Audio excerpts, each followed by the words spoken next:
Assalamualaikum warahmatullahi wabarakatuh.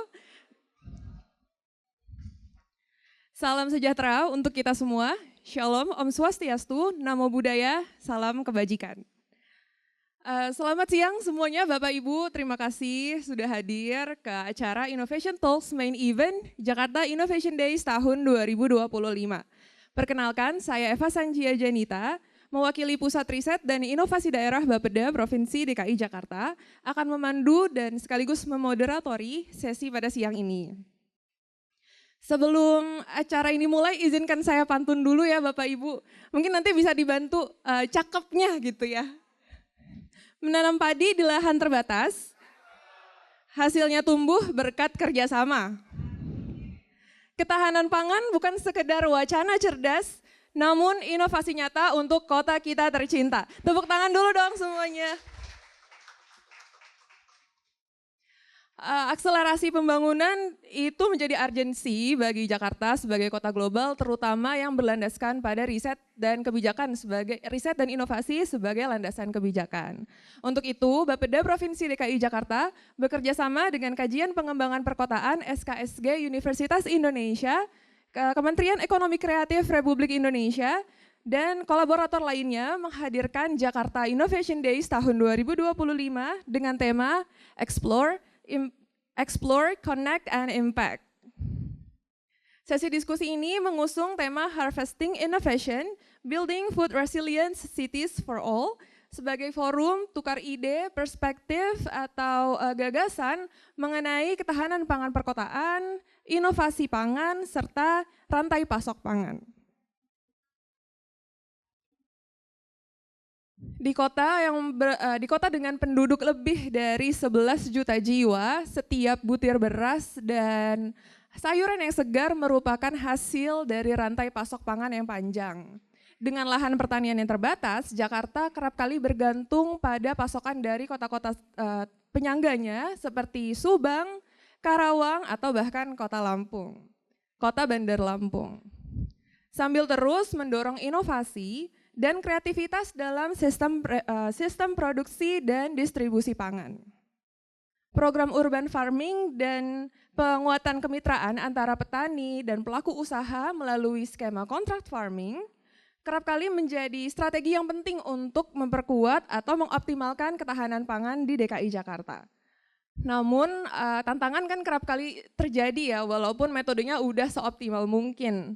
Contohnya seperti keterbatasan akses lahan, fluktuasi harga bahan pangan, dan ketergantungan pada pasokan luar kota yang menimbulkan resiko bagi stabilitas ketersediaan pangan di Jakarta. Sementara mekanisme kontrak farming itu juga belum begitu optimal dan bisa diandalkan karena kerap kali menghadapi beberapa tantangan seperti koordinasi, skema kemitraan, dan perlindungan hak petani maupun konsumen. Untuk itu diskusi di siang ini hadir untuk menjadi wadah atau ruang kolaborasi antar sektor, lalu pertukaran ide dan gagasan dengan 3 narasumber kita yang hebat-hebat nih. Yang pertama saya panggil Ibu Insinyur Suharini Eliawati MSI, Asisten Perekonomian dan Keuangan Sekda Provinsi DKI Jakarta. Kami persilahkan untuk ke depan. Ibu Suharini dikenal lewat inisiatif inovatif seperti container farming. Silakan Ibu ya. Seperti container farming di Ragunan, pengembangan urban farming, dan program-program lainnya selama menjabat sebagai Kepala Dinas Ketahanan Pangan, Kelautan, dan Pertanian Provinsi DKI Jakarta. Untuk narasumber berikutnya, saya panggil Profesor Hadi Susilo Arifin, PhD, Guru Besar Fakultas Pertanian IPB University. Kami persilakan untuk ke depan.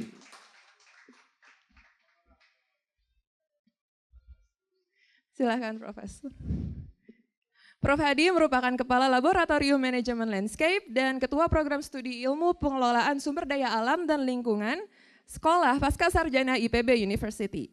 Ia dikenal melalui riset di bidang agroforestry, mitigasi perubahan iklim, serta integrasi ruang terbuka hijau dan kawasan pusaka. Beliau juga kerap kali berkolaborasi di tingkat internasional dan menjadi visiting professor di University Technology Mara, Malaysia, dan berpengalaman akademik di Amerika Serikat, Jepang, serta Australia ya Prof. Oke, untuk narasumber berikutnya, saya panggilkan Mas, ini biasa dipanggil Mas Nova nih katanya. Mas Nova Riswanto SMMM, Manager Ladang Farm Technology.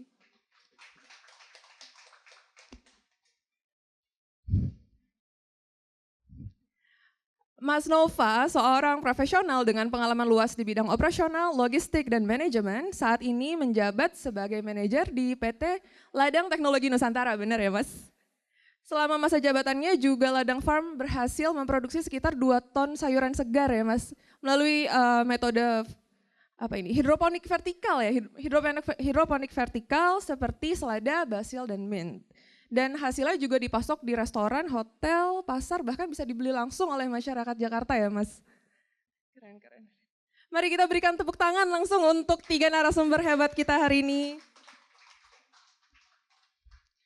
Kalau gitu langsung aja mungkin ya masuk ke sesi diskusinya.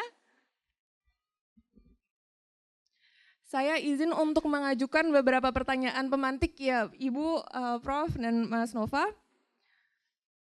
Masing-masing dari pembicara akan diberikan waktu sekitar 10 menit untuk menjawab pertanyaannya ataupun memaparkan paparannya. Sebagai pembicara pertama, izin Ibu Eli, dengan pengalaman Ibu sebagai memimpin Dinas Ketahanan Pangan, Kelautan, dan Pertanian Provinsi DKI Jakarta dan sekarang juga menjabat sebagai Asisten Perekonomian dan Keuangan Provinsi DKI Jakarta. Menurut Ibu bagaimana sih Bu strategi pemerintah Provinsi DKI Jakarta dalam meningkatkan atau mengoptimalkan ketahanan pangan di DKI serta memberikan dampak ekonomi yang meluas atau merata ke masyarakat? Silakan Ibu, kami persilahkan. Ya, terima kasih kawan-kawan semuanya. Bismillahirrahmanirrahim. Assalamualaikum warahmatullahi wabarakatuh. Selamat siang dan salam sejahtera untuk kita semuanya. Prof Hadi, izin sekarang kita ketemu lagi, ada Pram yang sama. Beliau adalah guru kita semuanya. Jakarta bisa seperti ini salah satunya karena kita banyak diskusi tahun 2020 waktu COVID. Makanya kemudian ada yang namanya Akademi Urban Farming ya. Beliau yang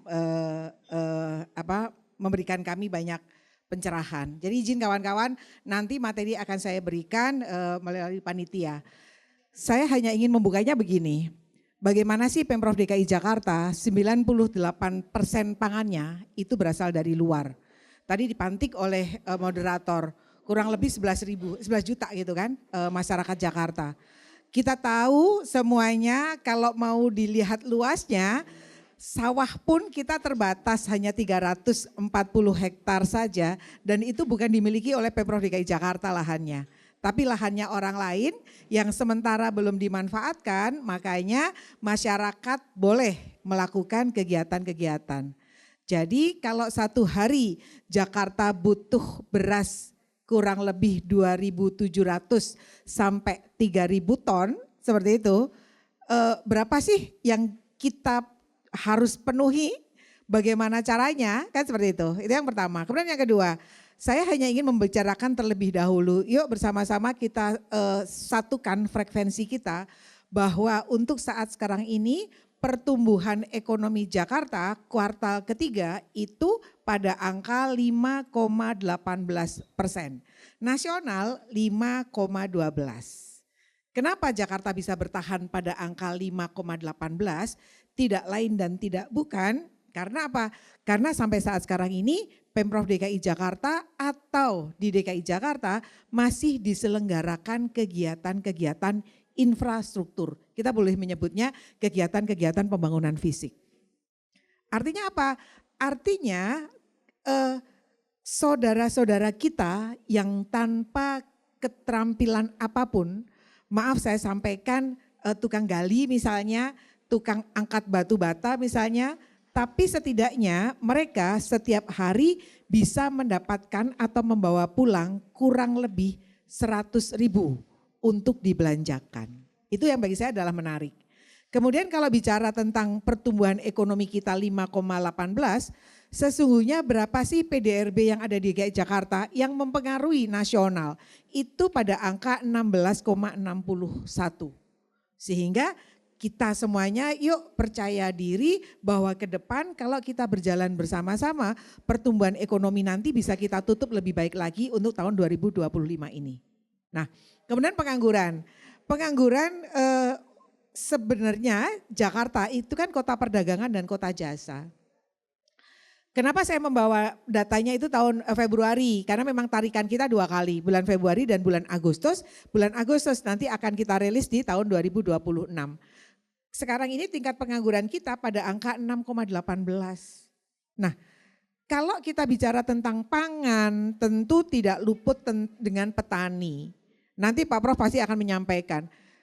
Umur termuda di DKI Jakarta yang masih melakukan kegiatan bertani, itu rata-rata umur 50 itu sekarang bisa dihitung Prof. Kalau persentase itu persentasenya kurang dari 5%. Yang terbanyak,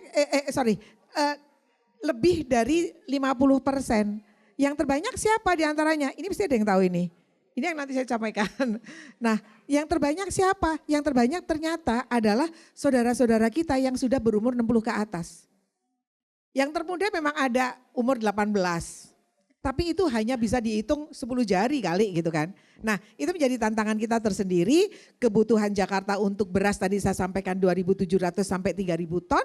Kemudian untuk daging sapi kerbau 65 ton. Cabai 120 ton. Nah kalau saudara-saudara, kawan-kawan, ibu bapak semuanya yang hadir siang hari ini. Bagaimana sih Jakarta harus tetap bertumbuh tadi disampaikan. Ini adalah kali pertama kita menyelenggarakan acara sejenis tapi di lokasi yang cozy banget ya. Jadi bagi saya adalah apresiasi pada panitia menyelenggarakan acara dengan kita santai saja nanti banyak diskusi. Jadi harvesting inovasi bagaimana Jakarta saya sampaikan tadi pertumbuhan ekonominya 5,18, intervensi untuk PDRB nasionalnya 16,61, kemudian inflasinya saya sampaikan sesungguhnya inflasi itu harus seperti apa sih? Apakah rendah? Enggak.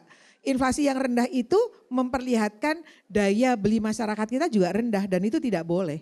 Inflasi tinggi itu juga tidak boleh, makanya kita harus memilih kata-kata yang tepat untuk inflasi, yaitu inflasi yang terkendali. Nah, kalau kemudian kita bergabung Jakarta, kemudian dengan daerah aglomerasinya bergabung, itu mengintervensi inflasi nasional kurang lebih pada angka 30-36%. Jadi kalau Jakarta terkendali, beres nasional. Jadi yuk kita bersama-sama kita pastikan ini yang akan kita jadikan diskusi. Slide yang ini yang tadi saya sampaikan Mbak. Ini punyanya Mas Nova, ini yang kita sebut adalah vertical garden tertinggi gitu ya. Karena sampai di angka 18 meter seperti itu. Kemudian yang slide selanjutnya tadi saya sampaikan ini adalah gambaran saya semuanya bagaimana pertumbuhan ekonomi yang ada di Jakarta. Kemudian penguatan daya beli, kalau boleh ada di slide ketiga, tapi kalau enggak saya akan sambil mengatakan. Penguatan daya beli dan atraksi itu menjadi kunci inovasi program. Jadi yang namanya kegiatan-kegiatan yang ada di Pemprov DKI Jakarta itu sesungguhnya kita menyebutnya adalah demand. Kalau kita mengatakan demand, itulah kemudian terjadi perputaran-perputaran. Kalau kita menyebutnya adalah padat karya, kita boleh juga menyebutnya gig ekonomi. Kalau kita menyebut gig ekonomi, tentu yang namanya Mas Nova dengan segala perangkatnya, dengan segala tenaga kerjanya, itu kita menyebutnya adalah ekonomi kreatif. Nah, bagaimana kemudian selain Jakarta terpenuhi kebutuhannya, Jakarta bisa tetap eksis menjaga pertumbuhan ekonominya. Di antaranya apa?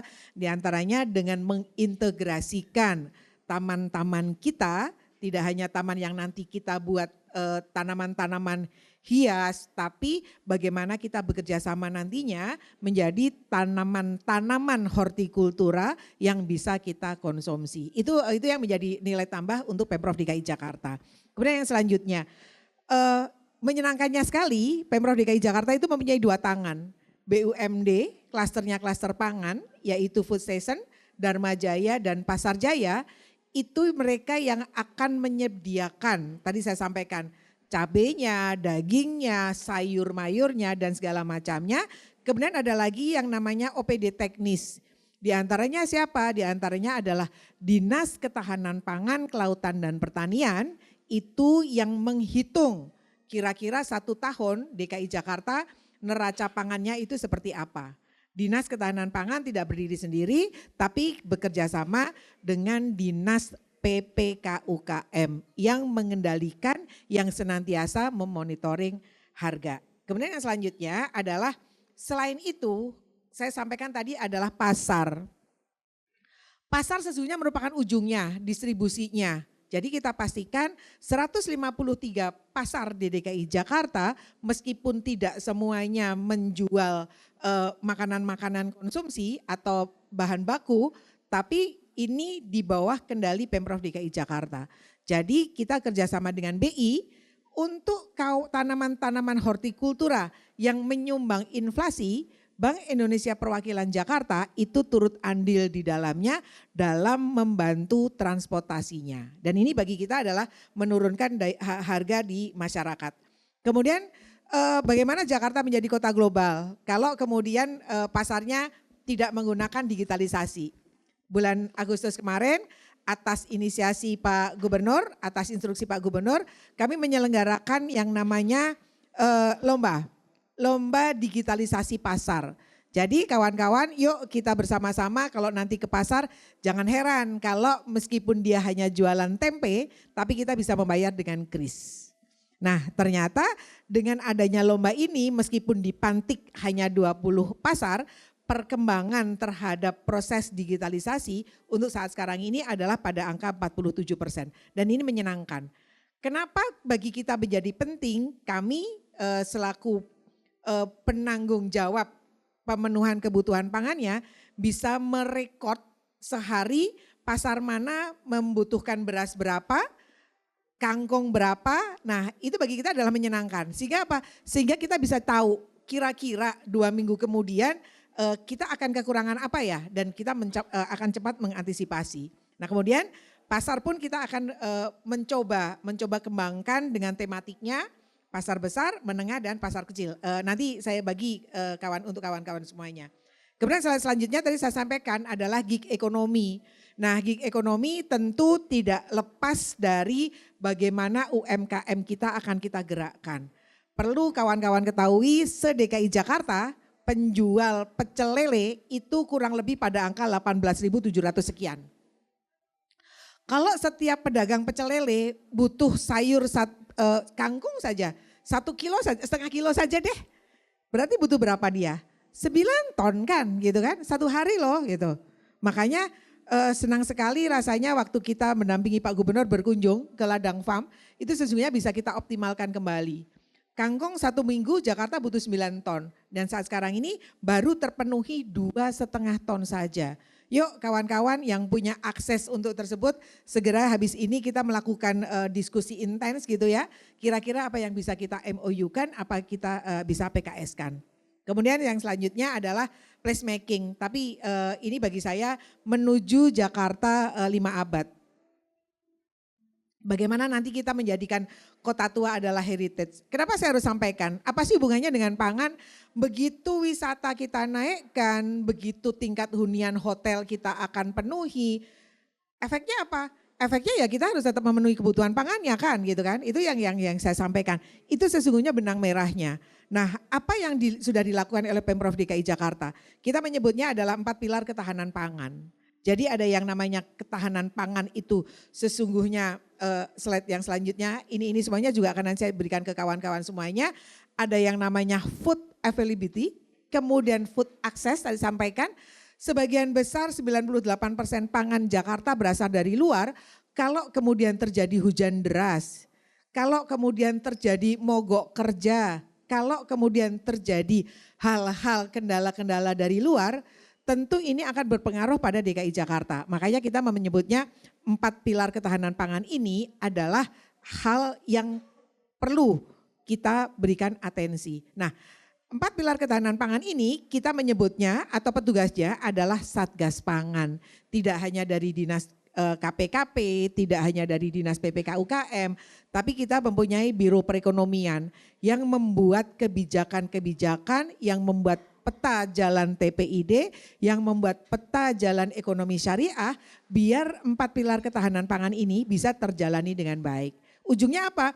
Ujungnya adalah harga tetap aman di tingkat konsumen, tetapi harga merupakan harga yang nyaman untuk di level produsen. Jadi kita Pemprov DKI Jakarta tidak hanya memikirkan konsumen, tapi kita juga memikirkan juga produsen di daerah-daerah sekitar kita.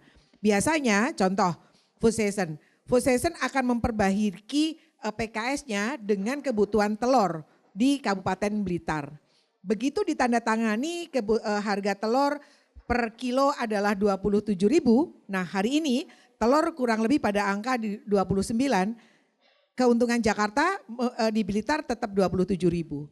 Tapi kalau harganya kemudian menjadi 39, waktu kita tanda tangan, Jakarta tidak rugi dan Blitar juga tidak terugi. Win-win solusinya kalau menurut saya adalah pemenuhan kebutuhan pangan untuk masyarakat Jakarta. Kemudian selanjutnya perkembangan inflasi sesungguhnya yang paling banyak mempengaruhi untuk saat sekarang ini bulan September adalah daging ayam. Kita ketahui bersama Ibu Bapak, Saudara-saudara semuanya, per hari ini angka atau harga daging ayam di pasaran kita lihat di Info Pangan Jakarta yang setiap jam 10 kita koreksi, kita update, itu angkanya sudah pada angka 37 sampai 39. Kemudian emas perhiasan, Ibu Bapak semuanya, ini adalah fenomena yang perlu kita waspadai bersama meskipun ini di luar pangan, tapi berpengaruh terhadap daya beli nantinya. Ibu-ibu yang suka menyimpan emas gitu, itu bagi kita saat sekarang ini ternyata berpengaruh 0,04%. Kalau beras memang iya selalu berpengaruh, kenapa? Karena memang kebutuhan beras untuk DKI Jakarta sangat luar biasa, tadi saya sampaikan. Kemudian selanjutnya adalah program kerjanya. Nah, program kerjanya kita menyebutnya adalah 4K dan ini sudah diketahui dan diadop oleh daerah-daerah lain, terutama BI pun menceritakan atau memberikan sosialisasi ke daerah-daerah sekitar, diantaranya apa? Keterjangkauan harga. Kemudian ketersediaan pasokan, kelancaran distribusi dan komunikasi efektif. Nah, komunikasi efektif menjadi penting di DKI Jakarta. Kita kerjasama biasanya dengan radio-radio, dengan TV, dengan acara-acara seperti ini. Kita sampaikan selalu kepada ibu-ibu, yuk belanja yang bijak, yuk belanja sesuai kebutuhan. Kalau memang kebutuhannya hanya untuk 3 hari saja. Jangan sampai kemudian terjadi panic buying. Panic buying menyebabkan apa? Menyebabkan kenaikan harga yang susah untuk kita prediksi dan kendalikan. Slide selanjutnya ini strateginya, diantaranya saya ingin menceritakan tentang kontrak farming dan penguatan kerjasama antar daerah. Sekali lagi saya sampaikan, Pemprov DKI Jakarta 98%-nya adalah berasal dari luar. Kalau kita tidak menguatkan kerjasama antar daerah, kita akan menjadi kenaikan harga pangan kita menjadi tidak terkendali. Nah, alhamdulillahnya untuk slide-slide selanjutnya saya ingin banyak menceritakan untuk saat sekarang ini kita banyak bekerja sama dengan daerah-daerah sekitar kita. Ini adalah penandatanganan. Saya hanya ingin menceritakan bahwa semangat Pemprov DKI Jakarta tidak hanya memikirkan DKI Jakartanya saja, tetapi kita menginginkan daerah yang kita ajak kerjasama itu pun sama-sama untung. Contoh, yang terbesar memang benar trading. Yang disebut trading itu Mas Noval panen langsung kita beli putus selesai. Tapi sebagian besar kita juga sekarang menyelenggarakan kontrak farming. Apa kontrak farming itu? Terdekat misalnya di Subang. Kita yang penuhi bibitnya, kita yang berikan sarana prasarananya, tapi petaninya harus nurut, harus menanam padi varietas Ciherang. Kenapa harus Ciherang? Karena padi-padi atau beras varietas Ciherang itulah yang disukai oleh masyarakat Jakarta. Seperti itu bagi kita adalah sangat penting sekali. Kita tidak hanya memikirkan untuk Pemprov DKI Jakarta, tapi kita juga memberikan jaminan kepada masyarakat atau petani yang kita ajak kerjasama. Kemudian yang selanjutnya adalah on farming. Meskipun ini baru sedikit kita kerjakan, kalau diperlukan Pemprov DKI Jakarta akan menyelenggarakan on farming. Apa sih on farming itu?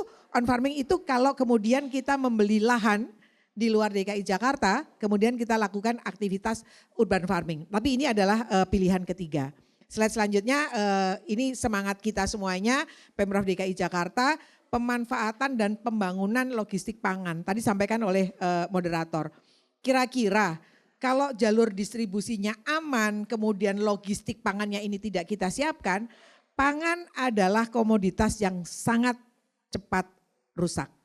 Nah ini bagi kita adalah sangat penting sekali, ini pun menjadi bagian yang penting untuk kita. Sekali lagi Pemprov DKI Jakarta tidak bekerja sendiri, tapi melibatkan BUMD pangannya, baik itu dari Food Station, Dharma Jaya dan Pasar Jaya. Selain itu kita juga kerjasama dengan Bulog maupun BUMN lainnya.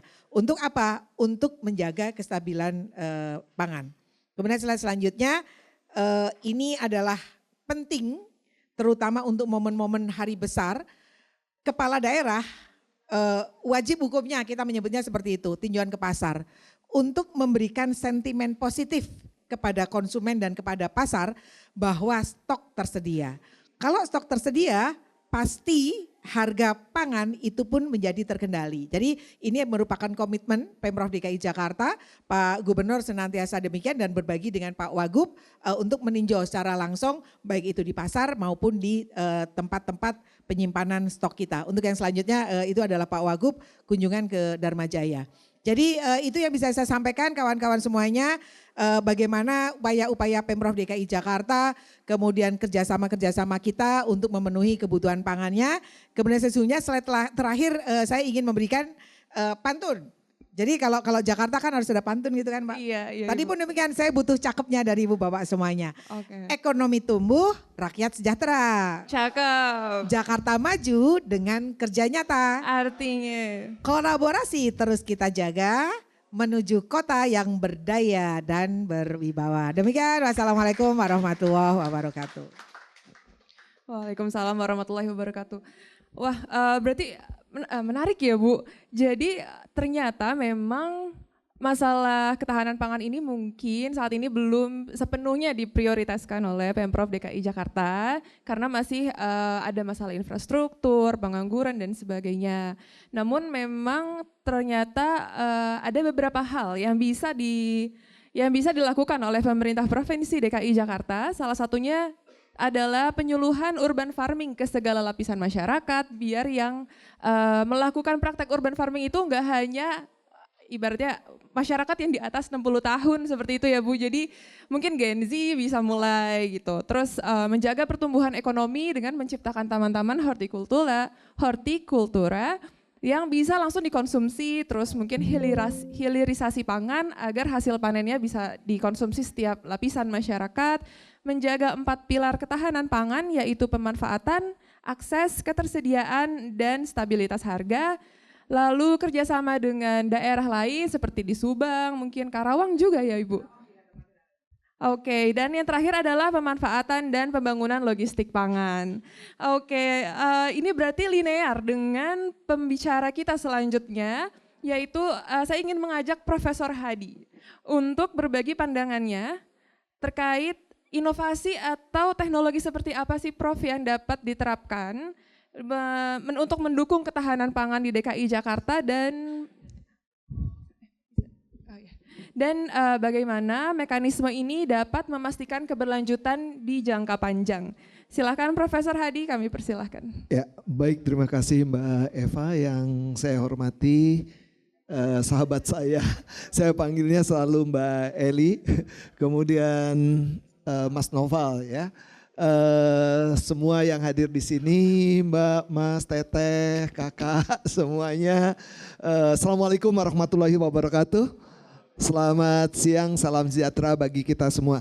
Jadi untuk memudahkan nanti saya menjawabnya lewat lewat slide ya. Tapi boleh, tadi bahwa di Jakarta tidak lepas dari pantun begitu ya. Cuman saya buka kepean dulu nih tadi. Jadi pantun yang saya buat, Jakarta Kosmopolitan yang membahana. Cakepnya mana dong? Cakep. Pertanian perkotaan jadi andalan. Artinya. Generasi muda mulai berencana, pertanian cerdas jadi harapan zaman. Baik, terima kasih. Dan untuk menjawab pertanyaan moderator, jadi saya mencoba tagline saya di sini adalah dari pekarangan ke agribisnis terkontrak untuk ketahanan pangan di Jakarta. Tadi diakhiri bahwa bagaimana kontrak farming di Subang ini merupakan suatu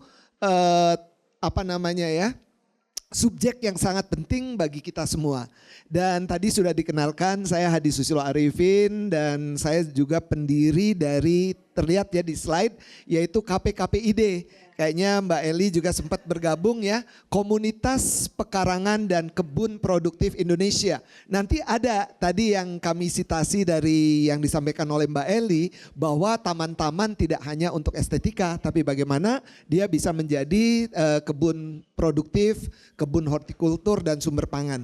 Dan saya juga adalah founder dari Akademi Pekarangan Indonesia atau Indonesian Pekarangan Academy. Nah, untuk itu mari kita lihat di slide berikutnya supaya lebih cepat, dan ini saya ambil dari Sensus Pertanian Nasional tahun 2023, 2 tahun yang lalu. Jadi kalau kita istilah urban farming itu sendiri ya, atau urban agriculture adalah suatu kegiatan yang memang dilakukan oleh petani. Saya setiap hari melakukan kegiatan pertanian tapi sebagai hobiis. Saya profesor di Fakultas Pertanian, saya akademisi di bidang pertanian, dan saya punya hobi bertani, tapi saya tidak melakukan agribisnis. Dan saya tidak akan masuk di dalam sensus sebagai petani urban. Jadi sekali lagi bahwa di dalam sensus itu, karena kebetulan saya juga memberikan konsultasi pada waktu BPS sebelum melaksanakan sensus. Kita definisikan, jadi petani urban itu siapa? Ya memang harus petani. Orang yang bekerja di bidang pertanian atau melakukan agribisnis, bukan semata-mata hobiis. Tapi di sini yang ingin saya sampaikan sebenarnya tadi sudah Mbak Eli sampaikan ya, bahwa bagaimana sih jumlah petani saat ini di Jakarta. Ini menyoroti semua data di Jakarta. Jadi kalau kita lihat bagaimana petani itu pada usia-usia lanjut. Sementara yang usia muda, kita bisa lihat yang laki-laki di Jakarta tahun 2023 itu hanya 5.638 dan yang perempuan 319. Ini yang benar-benar sebagai petani yang artinya melakukan bisnis pertanian atau agribisnis. Silakan slide berikutnya. Kita akan melihat bagaimana pertanian itu kita menyebut Indonesia sebagai negara agraris. Jadi kalau kita lihat di peta, stretch from the west to the east, Aceh sampai dengan Papua, sumber daya alam kita, sumber daya pangan kita, kalau kita nyebut pangan bukan hanya pajale ya, padi, jagung, kedelai, tapi ya buah, sayuran, tanaman obat, bahkan sampai sumber daya air adalah pangan. Nah, kita lihat termasuk Jakarta itu bukan main sebenarnya. Bapak Ibu boleh tahu ya, coba diingat di Jakarta itu toponimi atau nama-nama tempat, berapa jumlah yang menggunakan nama sayuran, nama buah, nama pohon. Ya mulai dari Kemang, Kemanggisan, Kebon Nanas, Pondok Kelapa, Pondok Labu, Kampung Rambutan, Cipete. Artinya apa? Nenek moyang kita memberi nama itu pasti dengan basis karena dia sebagai sentra produksi pada zaman tersebut.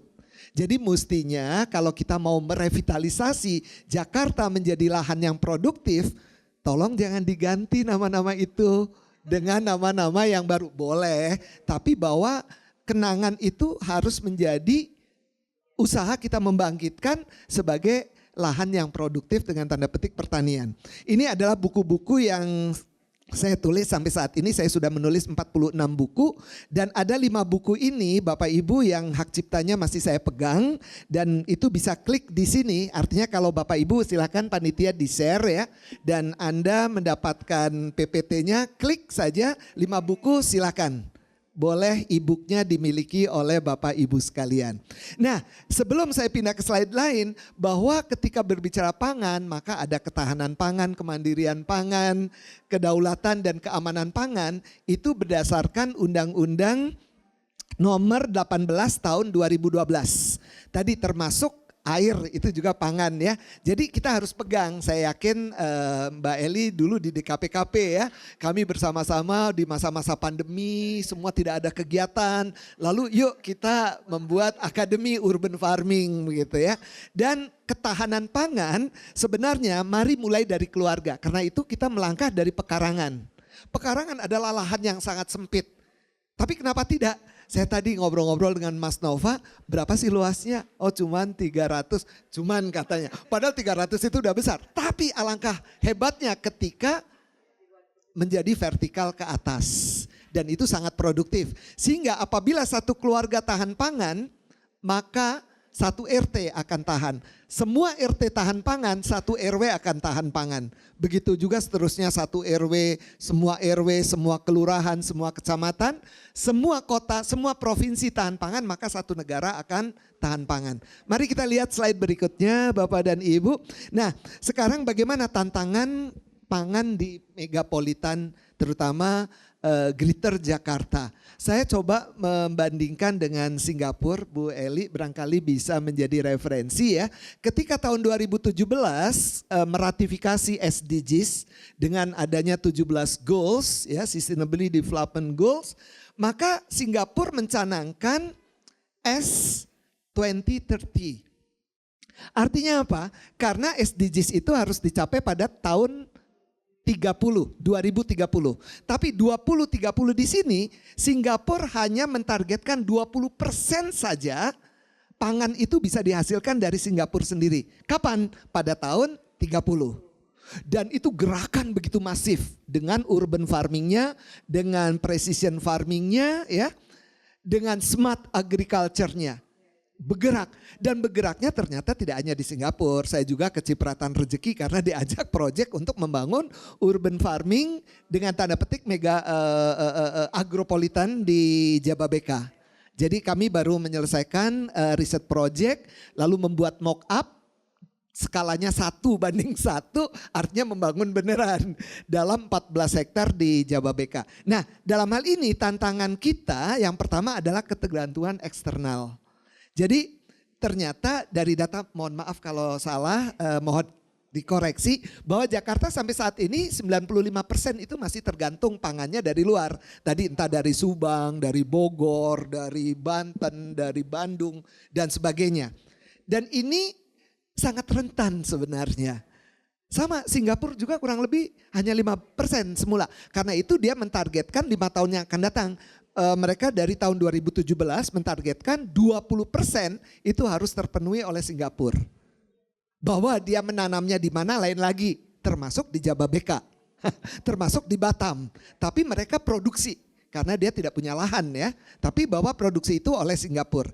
Kedua, kerentanan rantai pasok. Ini juga banyak ya. Entah akibat bencana alam, gangguan yang lain. Kemudian jejak karbon pangan. Kita banyak mendatangkan pangan dari luar, artinya kita juga menimbulkan emisi yang sangat besar. Kalau saja pangan itu dihasilkan dari dalam sendiri, maka jarak yang ditempuh sangat pendek. Emisi akan berkurang. Sehingga someday teman saya dari Jepang, orang Filipina, dia tahu bahwa Bogor ada kebun raya, Bogor adalah wilayah pertanian. Suatu saat dia telepon, bahwa saya akan ke Indonesia dan akan mampir ke Bogor. Oh silakan, saya pikir mau jalan-jalan ke kebun raya. Taunya dia survei. Dia survei di Bogor, berapa persen masyarakat Bogor itu tersuplai pangannya dari dalam Bogor sendiri. Saya sendiri nggak bisa jawab. Karena kalau kita lihat beras di mana-mana kan bisa datang dari Pantura, dari Cianjur. Makanan lain juga ada yang dari Bogornya berasnya keluar. Nah ini yang menyebabkan emisi itu menjadi besar. Padahal nenek moyang kita dulu ketika panen padi yang akan diamankan adalah satu musim bisa makan dari produksi padi sendiri. Baru sisanya dijual. Tapi petani sekarang 100% dijual, nanti untuk makannya beli lagi. Yang tentu berasnya bisa saja dari berbagai macam-macam daerah. Ini yang menyebabkan jejak karbon lalu menjadi emisi yang sangat tinggi. Yang keempat terjadi urban heat island. Dengan adanya masif, bangunan masif. Kalau kita kembali dengan bercocok tanam, kembali menghijaukan taman-taman, tentu dengan catatan tidak hanya estetika indah, tapi secara fungsional berguna. Artinya taman yang produktif. Silakan berikutnya kita percepat dengan gambar-gambar. Ini ada evolusi pertanian urban dari estetika dan fungsi produktif tadi ya. Jadi kebetulan skala itu saya bagi menjadi skala pekarangan. Ini kebetulan gambar ini adalah saya tidak omdo, mudah-mudahan ya. Tidak hanya omong doang, jadi saya mempraktekkan, tapi saya tidak mengklaim sebagai petani karena saya hobi dan akademisi. Sebagai hobiis ini adalah pekarangan rumah saya yang denah itu, dan ini sangat produktif. Kami sebut dengan pekarangan hijau. Ada 170 jenis tanaman ya. Itu dari segala macam, mulai tanaman hias, tanaman penghasil pati, tanaman sayuran, tanaman bumbu, tanaman obat, tanaman bahan baku produksi. Kemudian yang belum saya sebut apa nih, satu lagi, dan miscellaneous. Jadi tanaman lain yang bisa untuk menyerap karbon tinggi, bisa mengamankan erosi dan sebagainya. Kemudian ini yang di sebelah kanan, dua itu adalah proyek kami di Jababeka. Kami dapat 14 hektar bekerja sama dengan National University of Singapore dengan pemerintah Singapura yang tergabung di Future City Laboratory. Jadi kami mencoba mempraktekkan dengan membuat mock-up 1:1 di lahan sawah, dan kami tidak merusak sawah. Sehingga kami membuat apartemennya atau rusunawanya itu di atas sawah dengan pile house, dengan rumah-rumah panggung, sehingga sawahnya masih bisa menyerap air dan sebagainya dan sebagainya. Kemudian greenhouse cerdas berteknologi mutakhir ini dikembangkan di IPB. Mas Nova, apakah pernah berkunjung ke IPB terakhir-terakhir? Kami undang untuk berkunjung untuk melihat bagaimana vertical garden. Kami bekerja sama dengan Korea Selatan di sini. Dan skala pekarangan adalah skala subsisten, tapi tidak menutup kemungkinan untuk skala bisnis begitu ya. Karena pekarang tadi, mohon maaf Mas Nova, berapa luas? Nanti akan dijelaskan 320, berarti saya kurang produktif, saya 1.200 pekarangan saya. Jadi kalau dibuat vertikal barangkali bisa lebih produktif lagi gitu ya. Baik, mari kita lanjutkan dengan slide berikutnya. Ini yang kelanjutan tadi, diawali kita berbincang dengan kawan dari Jerman, kemudian kawan dari Swiss, saya dari Indonesia, kemudian melihat prospektus Agropolitan Seed Town, lalu dipilihlah oleh Singapura untuk diterapkan di Batam dan diterapkan di Jababeka. Lanjut, lalu kami langsung mendapat pendanaan untuk penelitian. Nah, basis dari penelitian inilah, dan tentu penelitian-penelitian sebelumnya bagaimana produktivitas dengan vertical garden. Kemudian kami juga pada akhirnya sebelum ini sesungguhnya kami mendapatkan satu dana dari foundation dari Amerika, yaitu USANA Foundation, yang lalu mengenalkan garden tower. Nah, ini ada beberapa kantong-kantong yang tinggi, kita sebut dengan garden tower. Ini sangat cocok untuk lahan sempit. Silakan slide berikutnya. Di sini teknologi sebagai akselerator produksi di lahan terbatas. Jadi tidak bisa tidak, maka dari itu kami mengenalkan nanti kepada Bapak Ibu yang ingin berkunjung ke IPB bagaimana smart agriculture dengan basis Internet of Things. Kemudian kita membuat precision farming ya, pertanian dengan presisi yang tinggi, apakah itu bahannya, apakah itu waktu pemberiannya, apakah itu tempat pemberiannya dan sebagainya. Kemudian yang satu lagi adalah control environment agriculture. Jadi semua bisa kita atur sedemikian rupa sehingga produksi pertanian itu akan menghasilkan produktivitas yang tinggi. Dan tidak selalu di outdoor, tidak selalu soil based, tapi bisa soilless base. Apakah itu dengan hidroponik, aquaponik ya, ataukah apalagi aeroponik ya dan sebagainya, sehingga tidak berbasis tanah saja dengan produktivitas yang tinggi. Kita lihat gambar berikutnya bagaimana dari skala pekarangan menuju ke skala yang lebih besar. Karena pekarangan pada intinya bisa untuk subsisten, tapi ketika dengan teknologi yang tinggi maka bisa untuk menjadi skala komersial. Jadi dari pekarangan sampai dengan kebun talun yang besar tentu ada syarat-syarat. Jadi pekarangan sendiri kalau di Jakarta misalnya tidak single fighter, tapi pekarangan dalam agregat, dalam komunitas sehingga satu RT, satu RW atau satu kelurahan kah? Kenapa tidak begitu? Dan Bapak Ibu, dengan adanya LUCC, Land Use and Land Cover Changes, terutama dengan perubahan menjadi perumahan, sebenarnya orang Indonesia, ya kecuali di metropolitan barangkali sudah biasa untuk tinggal di rusun, di apartemen, di mansion. Tapi untuk provinsi-provinsi lain orang masih tetap kalau punya pekarangan jauh lebih baik begitu. Tentu dari lahan lain pindah ke pekarangan. Tapi ketika pekarangannya menjadi produktif, kenapa tidak begitu. Dan saat ini pekarangan tahun 2010 total pekarangan di Indonesia adalah 10 juta hektar.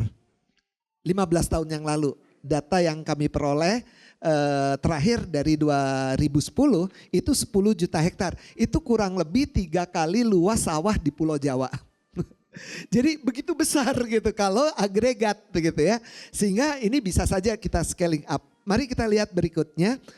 Ya tadi ada beberapa contoh di saya ya, di pekarangan saya tadi ada stingless bee, jadi bukan hanya tanaman tapi juga bisa ikan, bisa ternak, juga bisa lebah tanpa sengat ya, bisa memproduksi dan alhamdulillah saya bisa menghemat pengeluaran kesehari-hari. Dan ini bersama Mbak Eli ketika di masa-masa pandemi lalu menginisiasi akademik urban farming ya dan diterapkan di berbagai macam gedung-gedung ya, dan dokumentasi ini aman Bu, videonya juga ada setiap saya berkunjung ke Jakarta, ada yang memvideo, ada yang memotret, dan ini mudah-mudahan sebagai cikal bakal yang harusnya dilanjutkan. Karena dulu yang namanya bertani itu deso, kotor dan miskin. Ini sama kebetulan saya boleh ini bahwa saya tanah air kedua saya adalah Jepang karena saya dulu bulan madu di Jepang lalu tertarik sekolah ambil S3 di Jepang, kemudian setelah lulus 98 hampir tiap tahun sampai saat ini banyak kerjasama sehingga beberapa hal yang budaya yang baik dari Jepang selalu saya adopt. Bukan berarti nggak ada yang jelek gitu. Yang jelek udah forget it dan saya tidak akan ceritakan ke yang lain. Salah satunya generasi Jepang pun sama dengan kita. Di tahun 60-an mereka melihat pertanian yang pertama adalah kitanai. Kitanai is dirty, kotor, nggak mau mereka. Itu tahun 60-an. Yang kedua adalah kitsui. Kitsui itu adalah mencekik leher, miskin, menyesakan. Dan yang ketiga adalah kineng, jadi ada 3 ki ya, kitanai kotor, kitsui menyesakan, dan kineng itu berbahaya karena bergaulnya dengan golok, parang, cangkul, garpu tanah, bahkan modern pun dengan traktor dia nggak mau. Paradigm itu oleh pemerintah dirubah untuk generasi muda bagaimana supaya pertanian itu tidak kotor. Pertanian itu tidak ndeso, pertanian itu juga tidak selalu miskin, bisa juga kaya. Dan itu kita ikuti, terbukti adanya urban farming very clean ya. Dan dilakukan tidak di desa tapi di perkotaan. Dan kalau lihat, ini buktinya ada di sini petani kita yang petani muda, tidak miskin, tidak kotor. Jadi ini kita buktikan, nanti silakan Mas Nova berbicara. Dan berikutnya kita lihat lagi ya, ini sesuatu kita perlu bridge hub yang bisa menghubungkan titik satu dengan titik lain, yaitu akses pasar dan keberlanjutan ekonomi. Ini permasalahan, mudah-mudahan Mas Nova tidak menghadapi ini ya. Tapi biasanya petani, terutama ketika saya memberikan extension services ke masyarakat, lalu semua nurut menanam sesuai dengan apa yang kami berikan, tapi sebulan 2 bulan datang, Pak Hadi aku jualnya kemana? Panenku tidak laku dan sebagainya. Jadi aspek pasar ini sangat-sangat krusial bagi kita. Sehingga di sini ketidakpastian pasar itu yang harus bagaimana? Entah itu dari pemerintah, entah itu dari swasta, kita harus ada jembatan ke sana. Yang kedua, fluktuasi harga.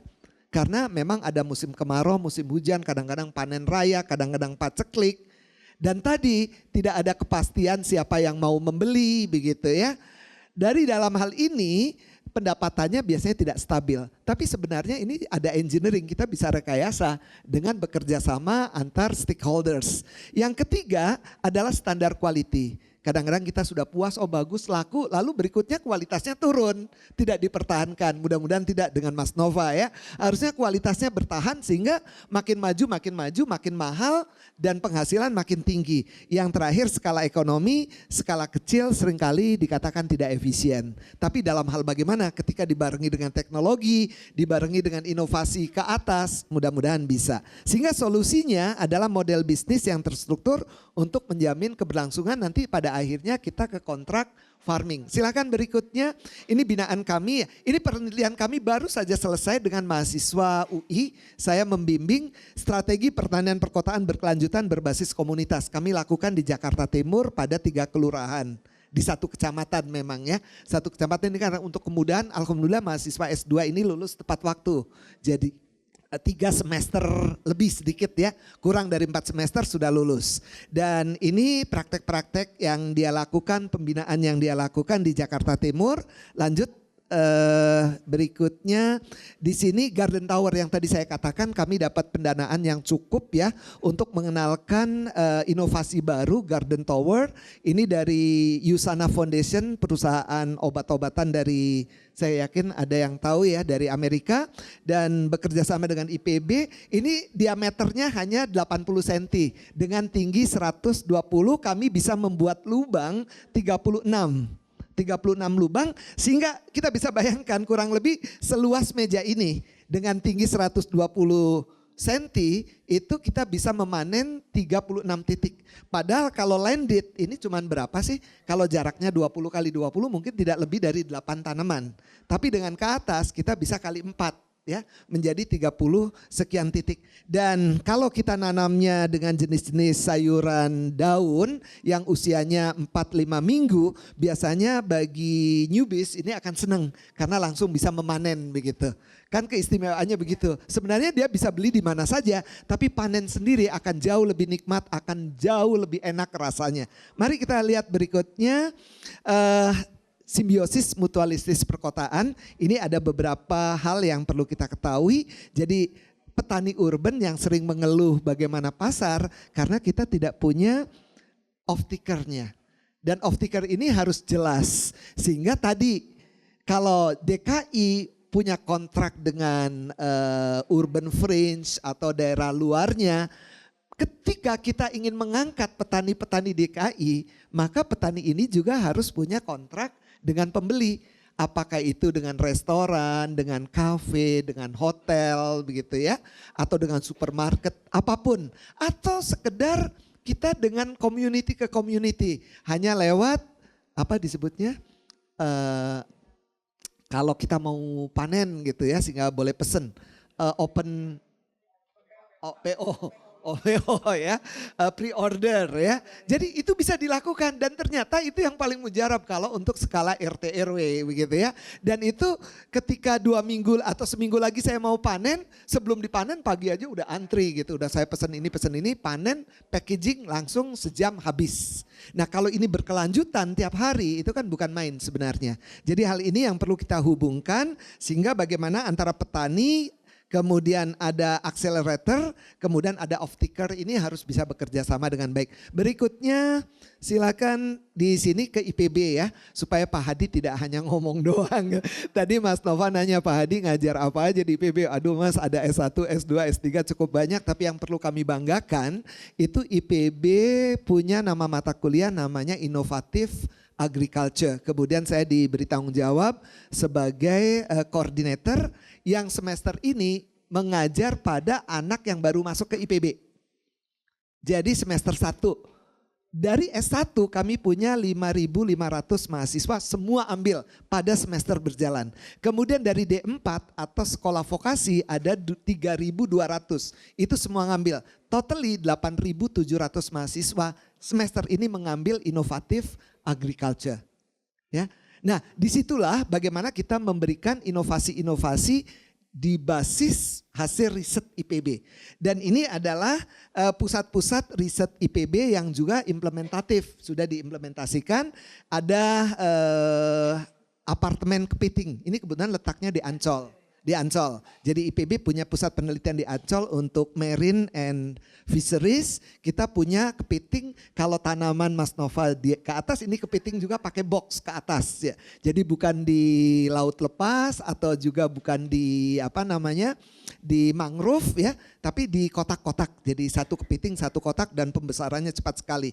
Kemudian ini yang di bawah barangkali sama dengan Mas Nova, cuman kami punya ada 6 lapis rak ya. Ini di Darmaga. Kemudian yang ada lakonnya Pak Hadi yang berdiri di tengah bawah itu bagaimana melon, kemudian tomat semua dengan kualitas yang tinggi ya. Dan ini juga kita sudah pasarkan dengan kita punya marketnya di Botani Mart. Gitu ya. Baik, kita lihat gambar berikutnya. Ini gambar-gambar ingin menginspirasi saja. Jadi ini adalah garden tower, ada yang di China, ada yang di Amerika. Barangkali yang Mas Nova praktekkan yang seperti di kiri bawah ya. Di kiri bawah. Kemudian yang di tengah ini di Bogor dipraktekkan oleh mahasiswa kami, himpunan mahasiswa arsitektur lanskap. Dia mendapatkan yang dari Semarang itu yang ada nggak tulisannya kok saya jadi hilap. Jadi dia mendapatkan suatu gerakan dalam satu hari membangun green wall ya dengan jumlah lubang tanaman sekian banyak ya. Jadi kayak muri betul muri ya. Ya ini di Aston Sentul. Di Aston Sentul ini adalah 100 mahasiswa kami bergerak di tahun 2014 waktu itu ya. Kemudian yang lainnya dan di atas itu di kota Fukuoka ada lakonnya juga. Saya berkunjung di 13 tahun yang lalu, itu adalah salon dari balai kotanya kota Fukuoka. Kemudian di Kyushu ya. Jadi ada 17 lantai yang lalu dijadikan hutan kota. Dan itu sangat produktif ya, terhitung berapa jenis dan bukan hanya tanaman, pada akhirnya wildlife, burung, lalu mamalia, kemudian reptil juga berdatangan di situ dengan sendirinya. Baik, kita lanjutkan lagi, ada 3 lagi mohon maaf. Sehingga untuk keberlanjutan kita tetap dari aspek pilar ekonominya, pilar sosial, dan pilar lingkungan atau ekologis. Bahkan saya menambahkan lagi sebenarnya tidak hanya semata-mata sosial tapi juga culture.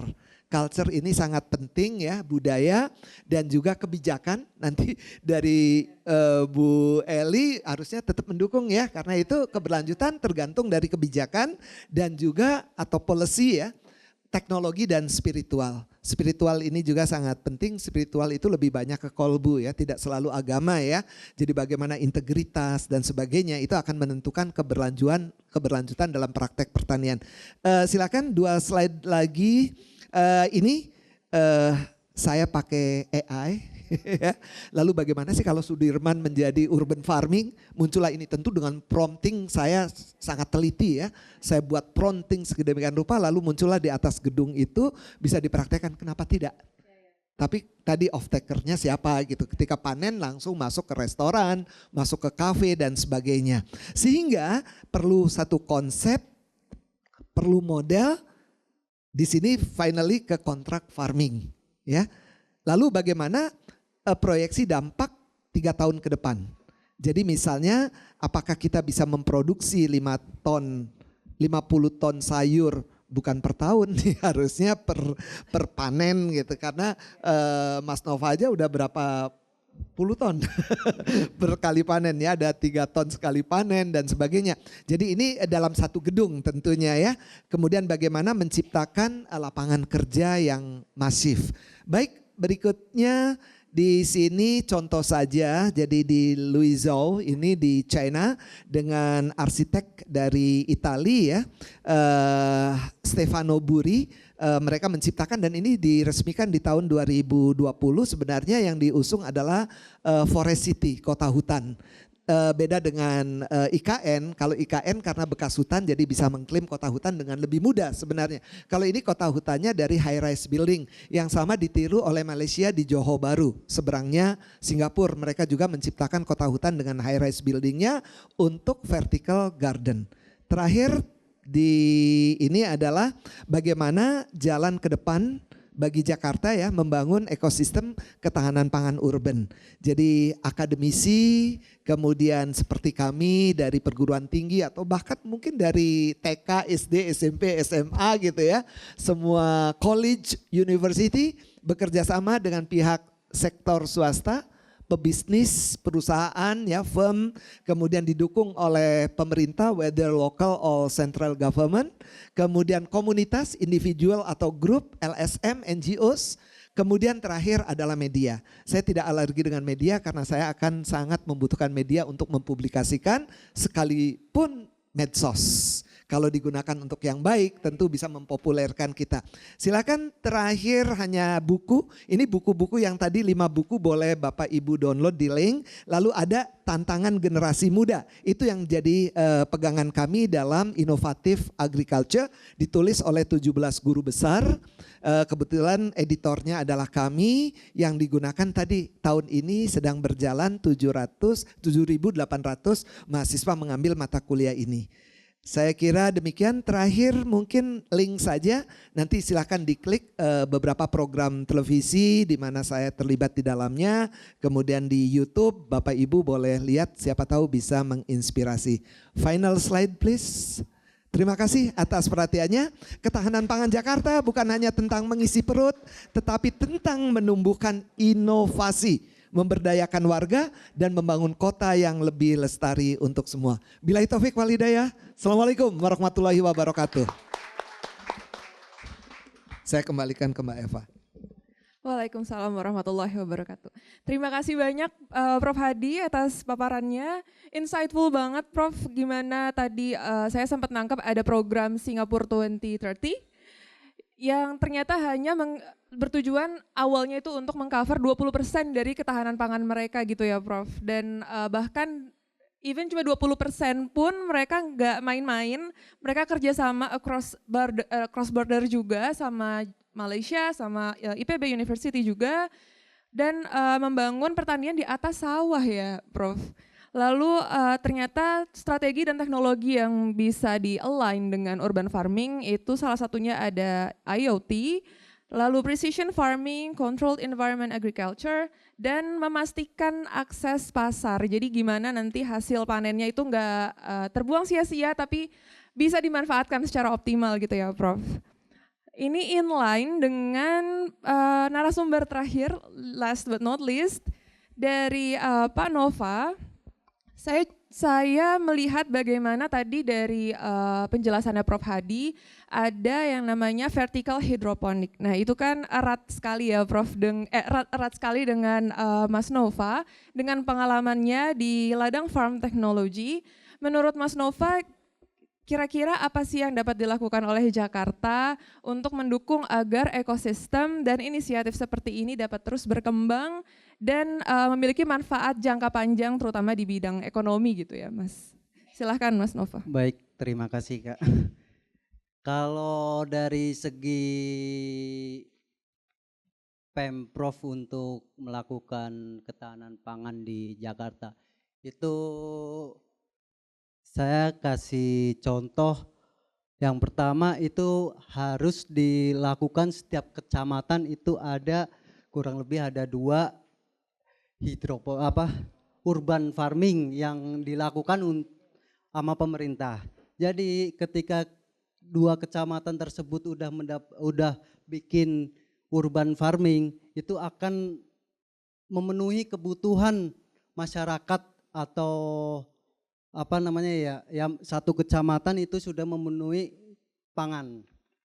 Itu sih yang ladang farm apa namanya ya riset dari sebelum-sebelumnya dari pasar dari itu karena kebutuhan sayuran di Jakarta itu cukup tinggi. Yang pertama itu kita ada riset dari sales ladang juga, itu satu restoran itu membutuhkan contoh kayak bayam itu 500 kilo per bulan, itu hanya satu outlet. Itu yang Pemprov DKI Jakarta harus mengembangkan urban farming. Jadi kalau buat bisnis sih cukup luas ya dan cukup menjanjikan untuk masa depan. Karena ya pertanian dan apalagi sayuran ya kita dikonsumsi setiap hari.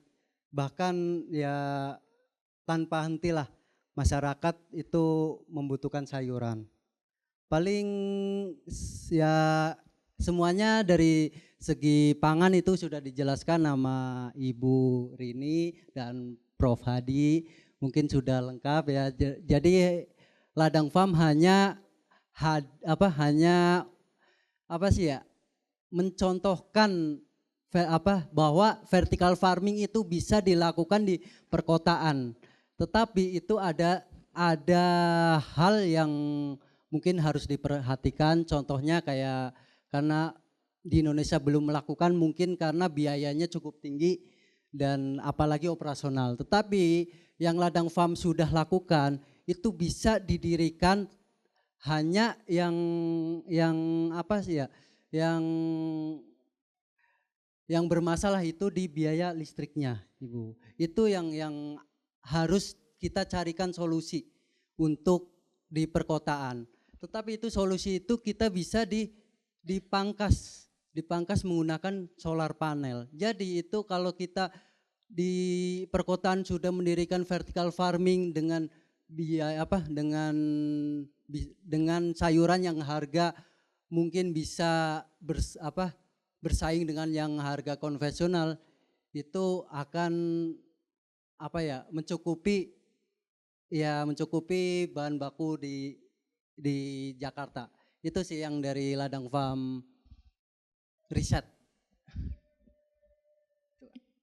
Oke. Silakan. Terima kasih Mas Nova. Berarti tadi kalau disimpulkan setidaknya minimal ada 2 kecamatan yang bekerja sama dengan Pemprov untuk melakukan urban farming ya. Betul. Mas, untuk bisa memenuhi ketahanan pangan Betul. DKI. Terus karena kebutuhannya banyak berarti dari segi bisnis nih sebenarnya peluang yang menjanjikan gitu ya Mas. Betul, untuk masa depan Kak. Karena itu bisnis berkelanjutan. Oke, dari sesi diskusi yang seru gini kelihatannya kayak udah pada penasaran dan udah pada pengen nanya gitu ya. Akan dibuka sesi pertanyaan untuk para peserta yang ingin mengajukan pertanyaan, silahkan dapat mengangkat tangannya, menyebutkan nama, asal instansi, dan pertanyaannya akan ditujukan kepada siapa. Silahkan, ada yang mau bertanya?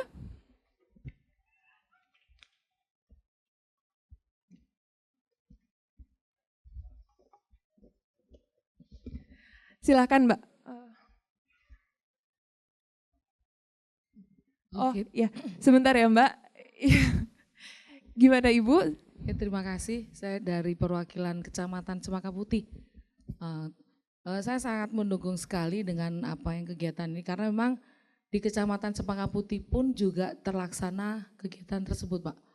Dari sayurannya, lelenya, juga ikannya semuanya terlaksana dengan baik, itu berkat atas dukungan dari PKK serta masyarakat yang mempunyai kegiatan senang bercocok tanam dan melakukan panen. Sehingga kita karyawan yang ada di Kecamatan Cempaka Putih di 3 kelurahan itu, kalau ada informasi panen dari masing-masing urban farming, itu kita yang membeli. Sehingga mereka dapat berjalan tuh modalnya. Nah cuman ini saat ini memang menjadi kendala, sering panen cuman belum bisa menyalurkan ke tempat-tempat yang bisa melakukan sehingga tidak macet gitu kan ya kegiatan ini. Tadi Profesor Hadi menyampaikan gampang untuk melakukan istilahnya promo gitu ya ke tempat-tempat toko. Nah itu bagaimana caranya supaya urban farming yang ada di wilayah Kecamatan Cempaka Putih itu bisa menyalurkan panennya tidak hanya untuk tetangga kiri kanan dibeli, tapi bisa menghasilkan ke tempat toko-toko yang sudah istilahnya tadi seperti Bapak sampaikan perharinya tuh 500 kilo. Sementara kita tuh ada kangkung juga, ada pakcoy juga, ada bayam juga, cabai juga ada, terong juga ada, semuanya ada. Di masing-masing 3 kelurahan di wilayah kami itu Cempaka Putih Timur, Cempaka Putih Barat dan Rawasari itu masing-masing memiliki urban farming yang cukup aktif. Nah cuman untuk penyalurannya itu yang kita kebingungan Pak. Kadangkala sampai pakcoynya itu sampai udah tua gitu. Dan akhirnya woro-woronya ke karyawan gitu. Ayo itu beli supaya istilahnya kegiatan itu tidak macet dan modalnya kembali untuk beli bibit-bibitnya itu. Nah mohon saran dan masukan siapa yang harus kita hubungin untuk supaya bisa menyalurkan dari hasil panen tersebut ke titik-titik yang sudah memang membutuhkan itu. Karena memang di wilayah kami cukup dibilang memang Jakarta Kota, tapi memang ada sedikit lahan yang di samping KUA Kecamatan Cempaka Putih itu kita pergunakan untuk lele juga, pakcoy juga, semuanya ada. Cuman kadangkala penyalurannya ini yang belum bisa sampai ke saluran luas yang seperti tadi Pak Hadi dan Pak siapa tadi menyampaikan, kebutuhan banyak tapi kita belum bisa siapa sih yang harus kita hubungin gitu. Walaupun sementara KPKP saat ini selalu aktif membantu urban farming yang ada di wilayah Kecamatan Cempaka Putih. Itu aja dari kami, terima kasih, selamat sore. Terima kasih Ibu. Tadi mohon maaf Ibu atas nama siapa? Ibu Suharnani. Ibu Suhar? Nani dari Kecamatan Cempaka Ibu Putih. Suharnani, oke. Tadi ada pertanyaan juga dari Mbak yang baju biru di depan.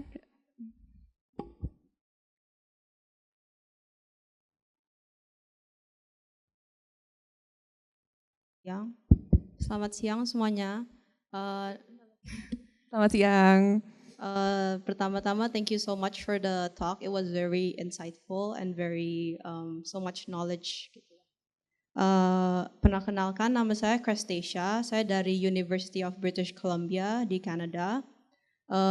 Saya di Kanada merantau 7 tahun, belajar konservasi sumber daya alam dan teknik lingkungan, dan kebetulan tahun ini saya baru balik for good ke Indonesia.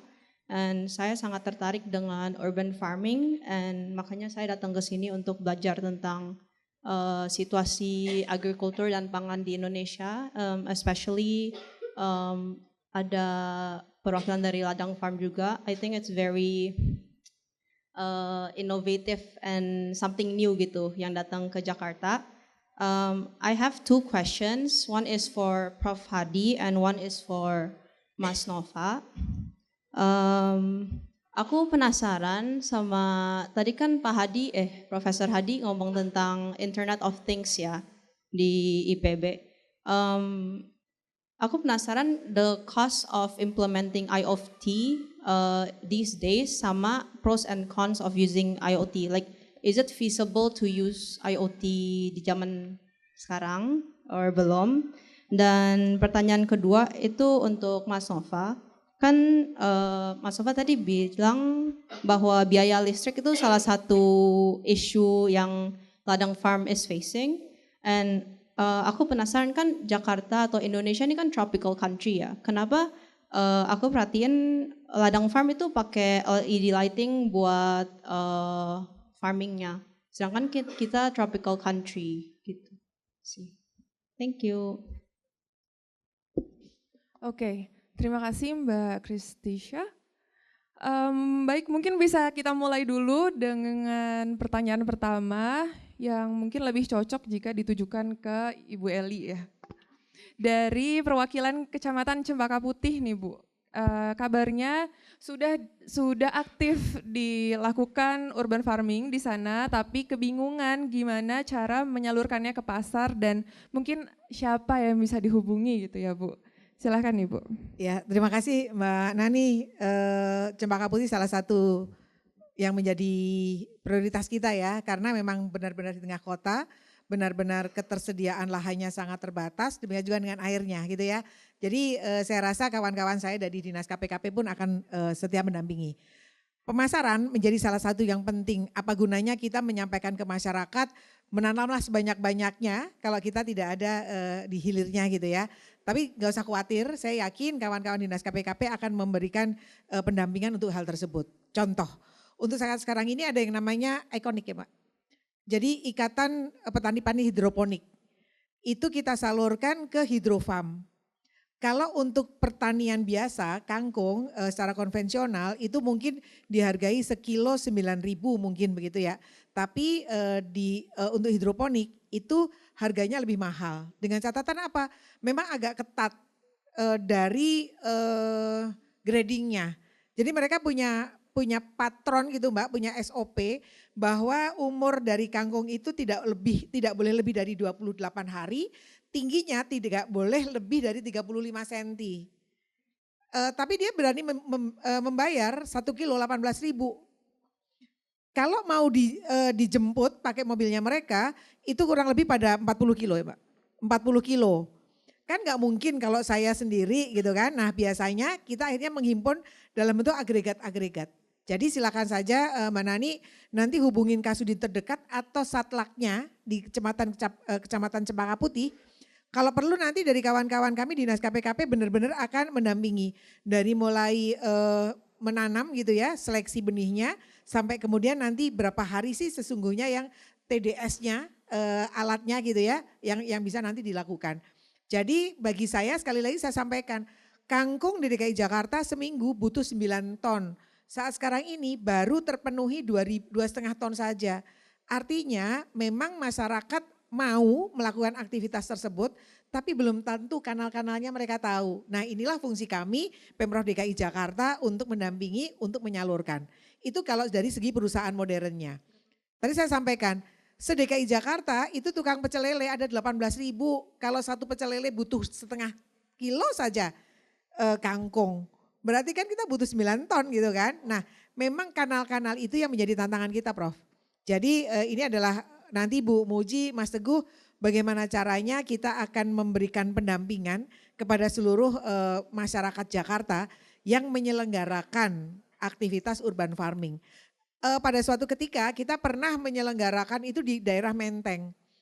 Kita kenalkan mereka ke tukang-tukang rumah makan Padang Mbak. Yang kita sarankan untuk mereka menanam adalah pohon singkong. Dipetik pucuk-pucuknya gitu kan, kemudian kita salurkan ke rumah makan Padang. Nah rumah makan Padang tersebut senang dengan kerjasama tersebut, dia nggak butuh transport dan mendapatkan produk yang benar-benar masih segar karena tidak butuh waktu yang lama. Nah ini yang mungkin mudah-mudahan seluruh yang hadir yang di sini, yuk nanti setelah pulang dari sini mungkin nanti Bu Muji ada saling tukar menukar nomor handphone. Barangkali ada yang kemudian tertarik untuk menanam, tidak hanya untuk kebutuhan dirinya sendiri rumah tangga, justru kalau kebutuhan rumah tangga sudah terpenuhi, itu adalah dapat mendongkrak untuk ekonomi. Tadi saya sampaikan, bagaimana sih sesungguhnya pertumbuhan ekonomi Jakarta itu diantaranya ditopang oleh ekonomi kreatif yang ada di kita. Mungkin seperti itu. Baik, terima kasih Ibu atas jawabannya, semoga ini sudah terjawab ya Ibu. Selanjutnya kita bisa bergeser ke pertanyaan selanjutnya dari Mbak Kristisha dari University of British Columbia. Mungkin yang pertama bisa ditujukan dulu ke Prof. Hadi terkait bagaimana cost dalam mengimplementasikan IoT dan kira-kira dari yang udah-udah nih Prof, apakah ada cons-nya dari pengimplementasian IoT tersebut? Silahkan Prof. Ya, baik terima kasih. Tadi panggilannya saya kurang menangkap, Tesya. Oke, terima kasih pertanyaannya dan visibility dari untuk IoT ya, Internet of Things. Saya kira untuk pertanian perkotaan terkhusus di metropolitan tidak bisa tidak kita harus atasi salah satunya dengan penggunaan IoT, terutama untuk mengatasi labor. Karena kan tenaga kerja di perkotaan juga sangat sulit untuk mendapatkan petani yang handal. Dan ini sudah dilakukan visibility ini dalam pengertian bagaimana efisiensi ya pekerjaan-pekerjaan bisa dilakukan dengan sangat produktif, tidak membutuhkan tenaga yang banyak. Jadi berbeda dengan petani gurem. Kalau petani gurem lahannya sedikit, sekeluarga harus bekerja bareng-bareng, hasilnya tidak banyak. Tapi untuk suatu urban agriculture, urban farming dengan teknologi yang modern, kehadiran dari internet ini saya kira akan sangat-sangat sesuatu hal yang mutlak gitu. Contohnya, jadi binaan kami ada kelompok wanita tani. Kebetulan di Bogor kami memiliki 6 kelurahan ya dengan berbasis bioregional. Jadi dari unit watershed of Cisadane upper stream, middle stream, and downstream. Kami masing-masing punya kelurahan yang lalu mencoba melakukan pengembangan urban farming di kelompok wanita tani atau kita sebut dengan KWT. Nah, mereka adalah orang-orang sibuk, tidak pure yang sehari 24 jam untuk bercocok tanam. Tidak, mereka ada kepala sekolah, mereka ada pebisnis, tapi mereka mau bergotong royong mengembangkan pertanian di perkotaan. Sehingga pagi-pagi mereka ke kampus, mereka ke sekolah, mereka ke kantor, pergi aja. Tapi dengan target bahwa dia akan bisa menyiram, ternyata meleset. Masih kena macet jam 4 sore, padahal tanaman di greenhouse harus disiram. Nah, dia pakai suatu aplikasi yang semua dikontrol dengan internet. Jadi semua ada di genggaman mobile phone. Dari sini, oh saya pengen menyiram, langsung sprinkler bergerak. Atau juga diatur dengan timer. Begitu juga kalau punya smart greenhouse. Jadi semua dengan precision farming, semua diatur melalui internet. Nah, hal ini lalu bagaimana modalnya? Saya kira dengan produktivitas yang tinggi, kemudian tadi bahwa yang hidroponik dengan conventional agriculture product harganya juga berbeda. Mestinya ya, karena kita dengan precision farming menggunakan hidroponik atau aeroponik atau aquaponik, semua dengan presisi yang tinggi sehingga residu efek juga akan berkurang. Dengan demikian harganya pasti lebih tinggi dibandingkan dengan produk-produk yang menggunakan pesticide, chemical fertilizer misalnya ya. Sementara ini juga boleh nggak kita pakai pupuk kimia? Boleh, selama presisinya tinggi, tepat begitu. Waktu memberikannya tepat, kemudian tempatnya tepat, gitu. Jumlahnya tepat, dan itu semua diatur by system dengan internet. Semua komposisi dan sebagainya. Sehingga kembali modal dengan ya harusnya menguntungkan ya. Kurang lebih demikian, dan ini sudah tidak lagi hayalan. Jadi kelompok-kelompok wanita tani ini yang basisnya komunitas. Kalau yang basisnya pebisnis saya kira lebih berani lagi ya. Lebih berani lagi menghitung, meskipun tadi dengan pencahayaan ya LED, lalu kan ada dengan solar panel salah satunya, dan itu pun bisa diatur kan ya, solar panel mau panjang hari berapa. Di Indonesia netral ya, panjang hari, siang dan malam sama. Tapi ada beberapa produk yang kita memerlukan panjang harinya lebih panjang, misalnya more than 14 hours. Seperti beberapa jenis bunga, krisan ya. Krisan yang di puncak itu kenapa malam hari lereng-lereng puncak bercahaya? Karena ada lampu tambahan untuk longer light ya, sampai jam 9 malam. Untuk buah naga juga kita sampai jam 10 malam. Matahari tenggelam jam 6. Kita perlu another 4 hours untuk memberi cahaya, dan semua diatur dengan internet. Kurang lebih demikian. Mudah-mudahan bisa menjawab. Semoga terjawab ya Mbak. Mana dong tepuk tangannya? Oke, untuk pertanyaan terakhir nih dari Mbak Kristisya juga untuk Mas Nova terkait LED lightning, tapi ini kan di negara tropis nih Mas. Kira-kira ada nggak sih alasannya mungkin, atau ada perawatan khusus atau gimana? Ya, kalau di ladang farm kenapa menggunakan light itu karena kan kita menggunakan struktur vertical farming. Jadi itu di bawah itu tidak terkena sinar matahari. Jadi kita butuh bantuan cahaya untuk fotosintesis sayuran tersebut, tanaman tersebut. Jadi contohnya kayak sayuran selada atau bayam atau itu membutuhkan banyak sinar matahari. Jadi ketika kita mendirikan urban farming dengan struktur vertikal, itu diwajibkan yang bawah itu harus menggunakan light atau lampu. Itu aja sih.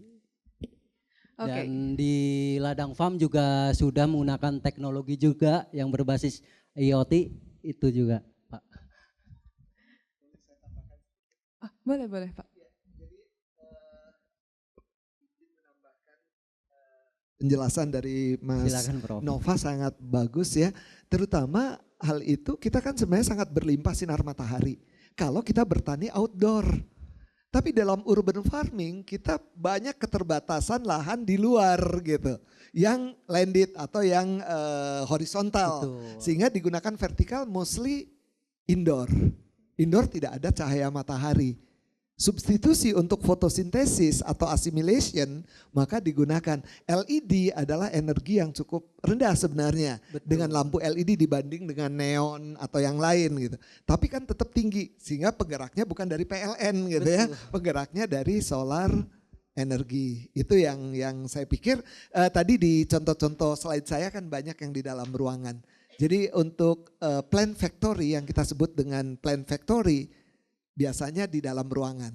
Tidak tergantung cuaca, tidak tergantung musim, karena semua bisa di-setel dengan internet tadi yang kita sebut dengan IoT gitu ya. Jadi semua ada di genggaman kita, mungkin 1-2 orang aja udah cukup, tidak harus membayar buruh yang sangat banyak.